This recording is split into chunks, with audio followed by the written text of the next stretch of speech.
दोस्तों आज हम आप सभी को बताने वाले हैं आपने जो अगर यदि एफडी कहीं भी करा के रखा हुआ है, एफडी में अगर यदि पैसा लगाया हुआ है तो अप्रैल में जो है नहीं भरा ये फॉर्म तो जो है नुकसान होगा। बचत का तरीका जो है आज हम आपको बताने वाले हैं। दोस्तों अगर आपकी जो है किसी भी बैंक में आपने जो है फिक्स डिपॉजिट करवा रखा है तो हर साल जो है अप्रैल के महीने में जो है उसके अंदर जो है आपको एक फॉर्म भर के जमा देना होगा। अगर आपने जो है फॉर्म नहीं भरते हैं, भूल जाते हैं तो जो है आपका जो एफडी का इंटरेस्ट रेट है जो आपको मिलने वाला उसे जो है टीडीएस काट लिया जाता है। अगर आप जो है पैसा जमा नहीं करते हैं, इस फॉर्म को नहीं भरते हैं तो सोचते रहेंगे कि मेरा जो टैक्स जो है काट लिया गया है, मेरा जो टैक्स बनता है, तो जो है इसलिए यह फॉर्म आपको जमा करवा देना चाहिए। और अगर आपने जो है यह फॉर्म नहीं जमा करवाया तो क्या क्या जो है नुकसान हो सकता है, किस किस को जो है फॉर्म जमा करना होगा, कब जमा करना होगा, और सारी इंफॉर्मेशन हम आपको इस वीडियो में जो है देने वाले हैं। फॉर्म 15G और जो है 15H क्या होता है, देखिए अगर आप जो है किसी भी बैंक में फिक्स डिपॉजिट करवाते हैं यानी कि एफडी करवाते हैं तो वहां से जो है इंटरेस्ट रेट जो है इनकम जनरेट होती है। एक साल भर के अंदर आपको फाइनेंशियल ईयर जो आपका होता है वह जो है इंटरेस्ट रेट अमाउंट 50,000 से जो है ज्यादा भी हो सकता है। आपके जो बैंक है उसका इंटरेस्ट रेट 10% तक का जो है टीडीएस आपको कट सकता है। यदि जो है यानी आपने जो है 10 लाख रुपया किसी भी बैंक में एफडी करवा रखी है या फिर जो है 5.5 लाख रुपया जो है एक बैंक में जो है 2 एफडी जो है करवा रखे हैं 5.5 का, तो जो है वहां पर आपको 8 साल में जो है अगर इनका इंटरेस्ट रेट 10 लाख पे जो है 8% रुपया अगर यदि बनता है यानी कि 80,000 रुपया अगर यदि आपका सालाना ब्याज होता है तो आपको जो है टैक्स में जो है भरकर ब्याज में 50,000 से ज्यादा हो रहा है तो बैंक उसमें जो है टीडीएस काटेगा। यानी कि आपका जो 80,000 रुपया आपको जो मिल रहा है उसमें जो है 72,000 ही रुपया आपको मिलेगा। 8,000 रुपया जो है आपका टैक्स मतलब टीडीएस के रूप में जो है काट लिया जाएगा। तो आप जो है बहुत ही बड़ी परेशानी में फंस जाएंगे। इसमें आपको एक बात हम और बता देना चाहते हैं कि आपने अगर यदि किसी बुजुर्ग यानी कि सीनियर सिटीजन व्यक्ति के नाम से अगर यदि फिक्स डिपोजिट करवा के रखा हुआ है तो आपको उसमें जो है 1 लाख रुपया तक का कोई भी टीडीएस आपके अकाउंट से नहीं कट किए जाते हैं। ये जो है एक बहुत बड़ी जो है खुशखबरी है और ये जो आरबीआई ने जो है इसका गाइडलाइन को जारी किया था इसको जो है लागू कर दिया गया है। यानी कि वहीं आप अगर यदि आप सीनियर सिटीजन की बात करें यानी कि आपकी उम्र जो है 60 साल या उससे जो है ज्यादा हो चुका है, यानी 50,000 तक का अगर लिमिट है आपके अकाउंट में, यानी 1 लाख तक लिमिट आपकी कर दी गई है। पिछले साल यानी कि लिमिट जो थी फाइनेंशियल ईयर की यानी कि 1 अप्रैल 2025 से जो फाइनेंशियल ईयर जो है स्टार्ट हो रहा है, इस लिमिट को जो है 50,000 और सीनियर सिटीजन को जो है 1 लाख रुपया कर दिया गया है। ये हम जो आपको बता रहे हैं इंटरेस्ट रेट की बात कर रहे हैं। आपने अगर यदि कहीं फिक्स किया है तो आपको जो है 50,000 तक जो ब्याज मिलता है, चाहे आप कितना रुपया फिक्स कीजिए उससे कोई दिक्कत नहीं है, लेकिन इंटरेस्ट रेट आपका जो 50,000 रुपया आपको मिलता है, 50,000 जो मिलेगा 50,000 तक आपको कोई भी टीडीएस आपका कट नहीं होने वाला है। आप अगर यदि फिक्स डिपॉजिट करते हैं तो आपका फैमिली में जितना भी मेंबर है अलग अलग फैमिली का अलग अलग पैन नंबर से जो है फिक्स कीजिए तो आपका जो 50,000 से कम रहेगा सालाना, तो आपका जो इंटरेस्ट रेट होगा उसमें जो है टीडीएस आपका नहीं काटा जाएगा। और आप एक ही व्यक्ति के नाम पर अगर यदि आप फिक्स डिपॉजिट कर देते हैं तो 50,000 से ऊपर यदि आपका जो इंटरेस्ट रेट हुआ तो उसमें जो है आपका जो है टीडीएस काट लिया जाए। पिछले साल तक जो है ये 40,000 रुपया था और सीनियर सिटीजन के लिए जो है 50,000 रुपया लिमिट तय किया गया था। लेकिन जो है आपके मन में सवाल होगा कि 15G और 15H क्या होता है। अगर जो है आपकी उम्र 60 साल से कम है तो आप जो है 15G फॉर्म जो है आपके लिए होगा, और अगर यदि आप जो है एक सीनियर सिटीजन है तो आपकी उम्र जो है 60 साल से अधिक हो गया तो आप जो है 15H फॉर्म भरने वाले हैं। यही आपका जो है फॉर्म होगा, यानी कि आपका जो है 40,000 से 50,000 तक कर दिया गया है और सीनियर सिटीजन के लिए जो है वो 50,000 जो था उसको जो है 1 लाख रुपया कर दिया गया। यदि आप जो सीनियर सिटीजन व्यक्ति के नाम से यदि फिक्स डिपॉजिट करते हैं और 1 लाख तक का जो इंटरेस्ट रेट मिलता है उसमें आपको कोई भी रुपया कट नहीं किया जाएगा। लेकिन आपके अकाउंट में यदि 50,000 से ज्यादा आएगा तो वो टीडीएस आपको 8,000 रुपया काट लिया जाएगा आपके अकाउंट से। अब बात करते हैं कि इसमें जो है कौन कौन से फॉर्म जो है भर सकते हैं, तो ध्यान रखिएगा कि हर कोई जो है यह फॉर्म नहीं भर सकता है। कुछ जो है कंडीशन होती है, आप जो है वो कंडीशन को पूरी कर लेते हैं तो आप जो है इस फॉर्म को भर सकते हैं। क्या है कंडीशन, आपको जो है टैक्सेबल जो इनकम टैक्स जो इंटरेस्ट यानी कि साल भर में आप जो पैसा कमाया है ब्याज को लेकर जो है मिलाकर जो है टैक्सेबल जो लिमिट होता है उससे नीचे रहता है तो आप जो है इस फॉर्म को भर सकते हैं। आपका जो टैक्स है उसे कट नहीं होगा। ऑलरेडी जो है आपने एफडी करवा रखी थी और आप जो है अभी अप्रैल चल रहा है तो आपका जो है टैक्स नहीं कटा होगा। लेकिन लेटेस्ट में बाद में जो है वीडियो देखते देखते जो है आप दिसंबर के आसपास ये वीडियो देख रहे हैं, तो जो है उस टाइम पे जो है बोले कि मेरा जो टीडीएस ऑलरेडी जो है कट हो चुका है, तो आप जो है फॉर्म भर के वो टैक्स वापस लेना चाहेंगे, तो ऐसा नहीं हो सकता है। आपका अकाउंट से एक बार अगर यदि टैक्स कट हो चुका होगा तो आपको दोबारा वो पैसा नहीं मिल पाएगा, चाहे आप कितनों भी फॉर्म को भर लें टैक्स वाला। इसके अलावा जो है आपको जो इनकम है वो टैक्सेबल लिमिट से ज्यादा हो गया है। अभी के टाइम पे जो है बेसिक लिमिट वो 4 लाख रुपया कर दी गई है, यानी कि फाइनेंशियल ईयर में जो है उसको थोड़ा सा बढ़ाया गया है। यानी कि अगर आपकी जो है इनकम 4 लाख से जो है ज्यादा है, आप जो है इस फॉर्म को भरें या टैक्स की जो है चोरी बोला जाएगा। अगर आप जो है 4 लाख से ऊपर कमाते हैं, फॉर्म भर देते हैं, तो आपके ऊपर जो है लीगल एक्शन भी लिया जा सकता है। अगर यदि आपका इनकम जो है सालाना 4 लाख से नीचे है, तो आप जो है ये सब फॉर्म को भर के जो अपना टैक्स को वापस ले सकते हैं, आपका टैक्स जो है कट ही नहीं होगा। अगर 4 लाख से ज्यादा का इनकम आपका हो रहा है, तो आपका जो है आप ये फॉर्म नहीं भर सकते। यदि भर देते हैं, आपके ऊपर जो है लीगल एक्शन लिया जा सकता है। सबसे बड़ा सवाल आता है कि 15G या 15H कब और कहां जो है जमा करवानी होती है। तो देखिए, फाइनेंशियल ईयर की शुरुआत जो होती है 1 अप्रैल से होती है, चाहे वो कोई भी साल हो।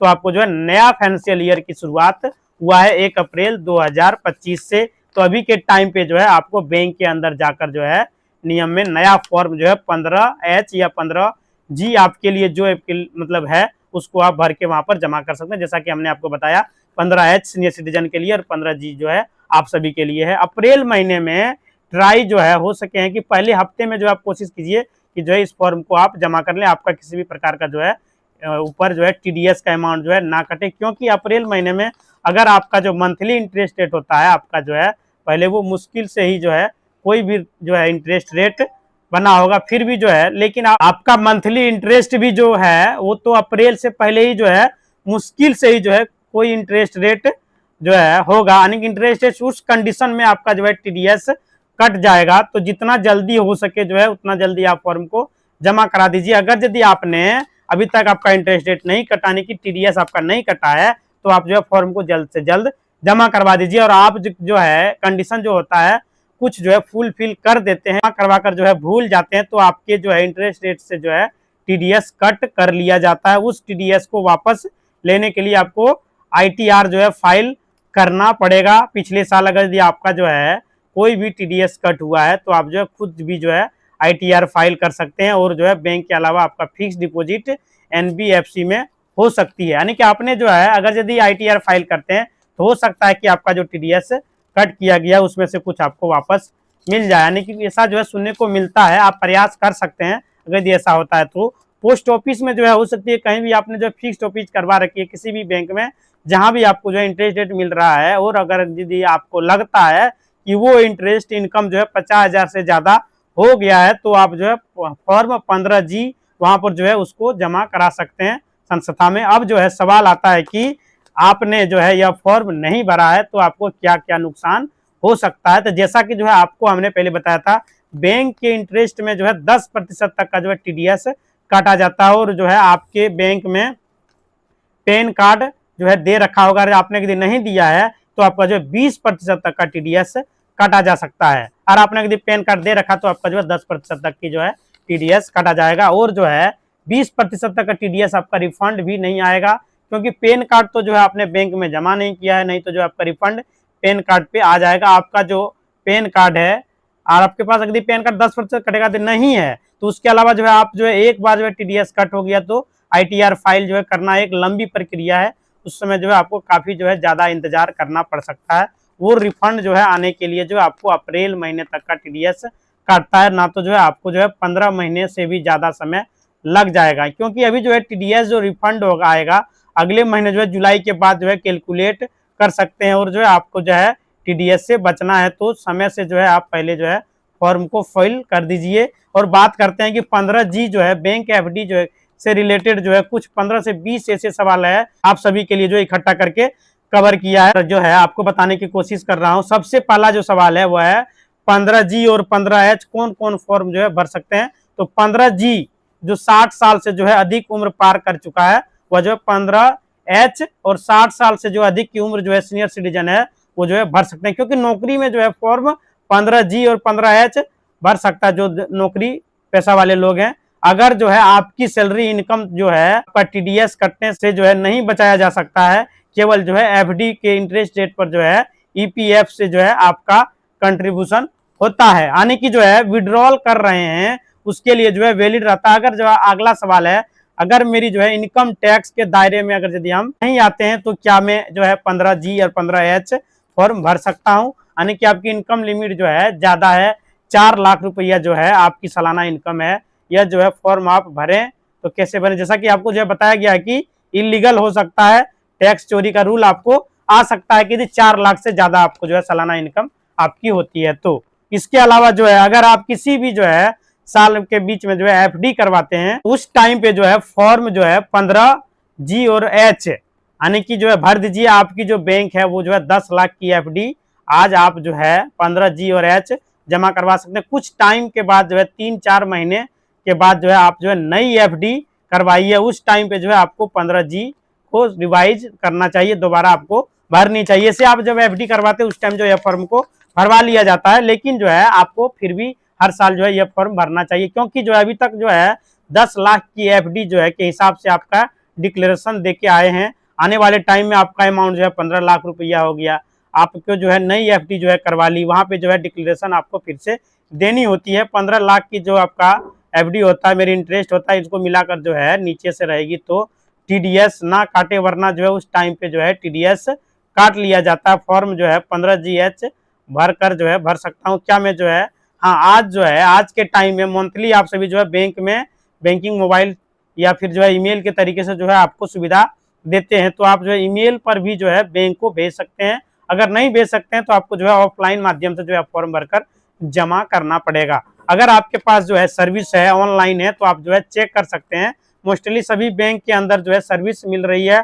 आप 15G और H एक फॉर्म को भरकर जो है हर साल जो है आपको भरना जरूरी है। अगर आप जो है एफडी में 5 सालों की जो है की है और तो आपको जो है हर साल आपको यह फॉर्म भर के जमा करना पड़ेगा। आपका एफडी का जो है ब्याज मिलाकर जो आपका जो है प्रिंसिपल जो होता है वो बढ़ जाता है यदि आप जो है नहीं निकालते हैं तो। अगर आपकी जो है एफडी 1 साल के लिए है, 1 साल के बाद अगर यदि आपकी एफडी मैच्योर हो गया है तो आपको जो है मिल गया, तो उस टाइम पे जो है भरना बहुत ही जरूरी है। अगर आपने जो है 15G और 15H भरा है तो उसमें जो है आपको जैसा कि बताया गया कि आपका जो इंटरेस्ट रेट है 50,000 से ज्यादा हो जाने पर सालाना जो है बैंक आपके इंटरेस्ट रेट में 10% तक का जो है टीडीएस काटता है। अगर आपने जो है बैंक में पैन कार्ड नहीं दे रखा है तो 20% तक का जो है टीडीएस आपको काटा जाता है। यानी कि अगला सवाल है, बैंक ने जो है टीडीएस काट लिया है, अब मेरी जो है इनकम टैक्स के दायरे में जो है नहीं आते हैं, तो कंडीशन है कि आपको 15G और H देनी चाहिए था। अगर जो है आपने नहीं दिया है तो आपको जो है ITR फाइल करके ही वो पैसा जो है वापस मिल सकता है। तो मुझे जो है हर साल एफडी के लिए अलग से फॉर्म जो है 15G और H जो है भरना पड़ेगा? तो अलग से जो है आपको एफडी के लिए नहीं भरना पड़ेगा। एक टाइम पे अगर यदि आप जो है 6 एफडी एक्टिव है तो अभी जो है बैंक में 6 एफडी के लिए एक ही फॉर्म जो है आपको भरना पड़ेगा और आपका जो है वो काम हो जाएगा। लेकिन अगर यदि आपने नई एफडी ओपन करवाते हैं तो उस कंडीशन में आपको जो है दोबारा फॉर्म भरना पड़ेगा। फॉर्म एक ही जो है भरा जाएगा, वो पुराना वाला जो है इनबिल्ड हो जाएगा। अभी जो आप फॉर्म भरेंगे वो 1 साल के लिए रहेगा और इन जो है फाइनेंशियल ईयर के अगले अप्रैल में आपको फिर से जो है वह फॉर्म बैंक जाकर भरनी पड़ेगी। अगर जो है मेरी उम्र जो है 59 साल हो गई और मैं जो है 60 साल हो जाऊंगी तो मुझे जो है एक फॉर्म भरना है। जो आप जो है 59 के हैं तो जो है फॉर्म अगले साल जो आप भरेंगे वो आप जो सीनियर सिटीजन में आ जाएंगे तो आपकी उम्र जो है 60 साल की हो जाएगी। तो आप जो है 15H भरिएगा और जो है अभी आप 15G से काम चला लीजिए, यानी कि 60 साल से आप नीचे हैं तो 15G ही आपको भरना है, ऊपर जाइएगा तो 15H आपको भरनी है। अगर जो है मेरी एफडी जो ज्वाइंट अकाउंट है तो उसमें जो है 15H और G कौन भरेगा? जिसके नाम पे जो है इंटरेस्ट आ रहा है उसको भरना है। ज्वाइंट अकाउंट में आप हैं तो जो है उसमें 3 जने हो या जो है 5 आदमी हैं तो उसमें जो है मतलब नहीं है कि NRI फॉर्म आपको 15G और H भर सकते हैं। उसमें जो है नहीं, केवल जो है रेसिडेंट के लिए जो है यह सुविधा है, NRI फॉर्म नहीं भर सकते, जो इंडिया में है वही जो है इस फॉर्म को भर सकते हैं। अगर जो है मैंने पिछले साल जो है 15G और H भरा था, इस साल जो है भरना पड़ेगा। हर साल आपको भरना होता है, यही जो है मेन ऑब्जेक्टिव है कि इस वीडियो को अप्रैल के अंदर में बनाने का जो है बना रहा हूं, लेकिन आप जो इसे देखते देखते हो सकता है कि अगला महीना चला जाए। आप जो है बैंक में खुद जो है मुझे बताएगा कि मेरे फॉर्म जो है 15G या H क्या भरना है। नहीं, बैंक ऐसा जो है इंटीमेशन नहीं देती है। आज के टाइम में जो है कुछ प्राइवेट बैंक आपको जो है इंटीमेशन देती है, यानी कि पिछले काफी दिनों से देखा गया है कि मैंने जो है मेल आ रहा है हमको जो है आपको बैंक की तरफ से 15G या तो 15H, जैसे कि आप यदि 60 साल से ज्यादा है तो H वाला फॉर्म भर दें। अप्रैल से पहले जो हफ्ता में आपको जो है फॉर्म को फिल कर देना है। तो आपको जो अच्छी बात है, अगर यदि नहीं दे रहे हैं तो हमने आपको इन्फॉर्मेशन दे दिया है। आज ही जाकर जो है बैंक में जाकर 15G या 15H जिस काबिल आप है उस फॉर्म को भर दें। क्या मैं जो है साल में जो है साल के बीच में जो है फॉर्म को भर सकते हैं, 15G या H जमा करवा सकता हूँ। तो अगर जो है इससे पहले आपका यदि FD पर TDS कट हो चुका है तो इसके लिए जो है आप ये फॉर्म वैलिड नहीं होगा। लेकिन आने वाले टाइम में आपका जो है FD में TDS ना कट होगा और इसलिए जो है यह फॉर्म आपका वैलिड हो जाएगा। अगर आप मेरी जो है FD 1 लाख से जो है कम की है, क्या मुझे जो है फॉर्म 15G या H भरना पड़ेगा? तो ऐसा सवाल जो है काफी आता रहता है। मैंने जो आपको बताया है कि यह वैलिड होता है इंटरेस्ट के ऊपर, यानी कि कितने जो है उसमें जो है क्या फर्क पड़ता है। 1 लाख तक का अगर यदि आपने जो है FD करवा रखा है तो जो है आपको यह फॉर्म भरने की जरूरत नहीं है, यानी भरते समय ही आपको यह फॉर्म जो है भरवा लिया जाता है जब आपका FD किया जाता है। 20 लाख की अगर यदि आप कराओगे इंटरेस्ट रेट तो आपको जो है साल भर में 50,000 से ज्यादा तक आपका जो है इंटरेस्ट रेट हो जाएगा। तब जो है आपको सिंपल सा एग्जाम्पल आप ले लीजिए, आपको जो है 6 लाख की आप अगर यदि FD करते हैं और 8% तक का अगर यदि आपको इंटरेस्ट रेट मिलता है तो आपको जो है फॉर्म 15G भरना पड़ता है। अगर सीनियर सिटीजन है तो 15H भरना पड़ता है, क्योंकि आपका इंटरेस्ट रेट जो है 50,000 से ज्यादा हो जाता है। अगर आपकी जो है FD 6 लाख से ज्यादा है, अगर आपका जो है ब्याज 8% से ज्यादा है, 5 लाख की FD पर जो है 9% तक का ब्याज मिलता है। आप भी देखे होंगे कि 45,000 या 47,000 के जो है आसपास ब्याज बनेगा। इस फॉर्म को यदि आप नहीं भरेंगे तो आपका जो है काम चल जाएगा, क्योंकि वो जो है 50,000 से नीचे आपका ब्याज है, जैसे 47 हो गया, 48 हो गया, तो आपको फॉर्म भरने का जरूरत नहीं है। 50,000 से जो ऊपर होता है उसमें यह फॉर्म भरना होता है। 1 लाख की FD, 2 लाख की FD इसको मैटर नहीं करता, इंटरेस्ट में जो है मैटर करता है। सीनियर सिटीजन के लिए जो है लिमिट इस साल जो है 1 लाख रुपया कर दी गई है। बहुत ही अच्छा स्टेप है। यहाँ पर जो है कंसीडर कर सकते हैं आप जो है अमाउंट में देखकर लगभग जो है 12 लाख की FD, यानी कि 8% तक का ब्याज आपको 1 लाख ब्याज आपको देगी। वो जो आप कंडीशन कर सकते हैं कि 12 लाख तक FD पे जो है आपका TDS नहीं कटेगा। इसके अलावा जो अगर आपने जो है आपका TDS कट हो गया है तो 500 का TDS आपको लग रहा है, इतना वर्थ है कि ITR फाइल करके जो है उस लिमिट को जो है रिफंड करा सकते हैं। आपका जो TDS कटा है, अगर जो उससे भी जो है कम अमाउंट है तो आप चाह रहे हैं कि जो है इसको वापस करा लें, तो आपको ITR फाइल करने के बाद वापस हो सकता है, ज्यादा चांसेस रहता है। लेकिन कभी भी जो है आपका TDS कट हो जाता है तो उस कंडीशन में ITR जरूर फाइल करें। ऐसा कंप्लीटली जो है रूल है कि आपका TDS 25,000 से ज्यादा होता है तो जो है 50,000 की FD या टाइम जो है डिपॉजिट की FD करते समय 50,000 में जो पैसा जो आपने समय दिया है उसमें तो कितना पैसा मिलेगा आप जो है हम बात करें तो ये ब्याज जो है, यानी कि जो ब्याज जो मिलता है कितने कितने प्रतिशत दर से जो मिलता है, यानी कि यदि आपने 1 साल तक की बात करें तो आपका जो ब्याज का दर होता है, यदि आपने जो है 1 साल में जमा किए हैं तो ब्याज दर जो होता है आपका 6.9% होता है, यानी कि आपको जो ब्याज मिलता है। आप जब FD करेंगे किसी भी बैंक में यदि आप FD करते हैं ना तो उससे पहले आपको वहां पर दिखा दिया जाता, शो कर जाता। यदि आपने अभी यदि SBI का हम बात कर लेते हैं तो अगर यदि आप SBI में FD करेंगे तो अगर आप यूनो SBI चलाते हैं, नहीं चलाते तो आप उसको वहां पर रजिस्टर करके गौर करके देखिएगा। जब रजिस्टर करिएगा तो उसमें आप जो है रेकरिंग या तो जो है FD में जाइएगा, FD में जब अमाउंट आप डालिएगा तो उसमें जो है आपको इंटरेस्ट रेट शो कर देता है कि कितना प्रतिशत तक का आपको इंटरेस्ट सालाना मिलेगा। वो जो आपको शो करता मंथली सालाना जो आप जो है वहां पर चूज कीजिएगा वो आपको मिल जाएगा। आप जो है गूगल में भी जो है कैलकुलेट करके डाउनलोड कर सकते हैं, वहां भी लिख सकते हैं इंटरेस्ट रेट जो है FD पर। जिस बैंक का नाम लिखेंगे, अमाउंट डालेंगे तो आपको वहां पर साफ तौर पर दिखाई देगा, कोई भी परेशानी आपको और वहां पर गलत दिखाई नहीं देता, बहुत सही दिखाई देता है। और SBI में आप जो है FD जो है मोबाइल से खुद यूनो SBI से कितनों भी बना सकते हैं और कितनों भी उसको आप जो है तोड़ सकते हैं, कोई दिक्कत नहीं होगा आपको वहां पर। और पोस्ट ऑफिस वाला में है कि आपको ब्रांच जाना पड़ेगा और आपका जो इंटरेस्ट रेट है 1 साल के लिए यदि आप करते हैं तो जैसा कि हमने आपको बताया था 6.9%, और वही जो है आपने अगर ये 2 साल के लिए करते हैं तो आपका ब्याज जो होता है वो 7% तक का होता है सालाना। और वही जो है आप अगर यदि 3 साल के लिए अगर जो है FD करते हैं तो आपका जो ब्याज होता है 7.1% ब्याज आपको मिलता है। यानी कि आप अगर यदि ज्यादा समय के लिए अगर यदि आपने जो है वो फिक्स करते हैं तो जो है आपको जो है ज्यादा ब्याज दिया जाता है। किसी भी बैंक का यह रूल है कि आपने अगर यदि अपने ब्रांच में अगर यदि 1 से 5 साल तक के बीच में, अगर 10 साल तक के बीच में अगर यदि आपने कोई भी एफडी करते हैं तो उसमें जो है आपका ज़्यादा इंटरेस्ट रेट दिया जाता है और उसका आपको देखने को मिलेगा। आप जो है एसबीआई वाला खुद जो है वो कर सकते हैं और उसको जो हटा सकते हैं, यानी कि एफडी कर सकते हैं और एफडी को तोड़ भी सकते हैं, किसी को पूछने का कोई भी ज़रूरत नहीं है। आप खुद जो है अपना अकाउंट में पैसा रखिएगा, उसको जो है आप एफडी बना सकते हैं और एफडी हटा भी सकते हैं। यूनो एसबीआई से आप कर सकते हैं, आपको कोई भी परेशानी नहीं होगा। सरकार के द्वारा जो है यह घोषणा कर दिया गया है। और आप पोस्ट ऑफिस में अगर जाके करेंगे तो आपको पोस्ट ऑफिस में जाना पड़ेगा, वहाँ पे जाके आप कर सकते हैं। लेकिन ज़्यादा सुरक्षित जो है आपका दोनों है, दोनों ब्रांच, किसी भी ब्रांच में आप एफडी करते हैं वो आपका सुरक्षित है, कहीं भी आपका पैसा जाने वाला नहीं है और ना ही डूबने वाला है। और ज़्यादातर जो है पोस्ट ऑफिस में ज़्यादा ब्याज दिया जाता है और जो है सीनियर सिटीजन के लिए तो बोलना ही मत है, उसका जो है हमेशा 2% ज़्यादा ब्याज रहेगा। जितना कि मान लीजिए आपका अगर 7% यहाँ पर दिया जा रहा है 3 साल में, तो आपको जो है उसमें 9% रहेगा, मतलब हमेशा 2% सीनियर सिटीजन के लिए ज़्यादा ही आपको देखने को मिलेगा। इसी के साथ जो है हमने आपको बताया कि यदि आप एफडी में जो है कितना भी पैसा जो है जमा करना चाहते हैं तो आपको जो लगभग कितना प्रतिशत तक का ब्याज मिल सकता है। यदि आप जो है एक अनुमान लगाएं तो जो है एफडी में ज़्यादा पैसा दिया जाता है। और एक बात है कि आप रेकरिंग डिपॉजिट जो आप जानते होंगे, रेकरिंग डिपॉजिट अगर आप करेंगे तो उसमें भी जो है अच्छा खासा जो है इंटरेस्ट रेट देखने को मिलता है। जो है आप इस्तेमाल करें और इससे जो है पैसा आप बना सकते हैं। इसी तरह का वीडियो देखने के लिए चैनल को लाइक करें, शेयर करें और सब्सक्राइब करें। धन्यवाद दोस्तों।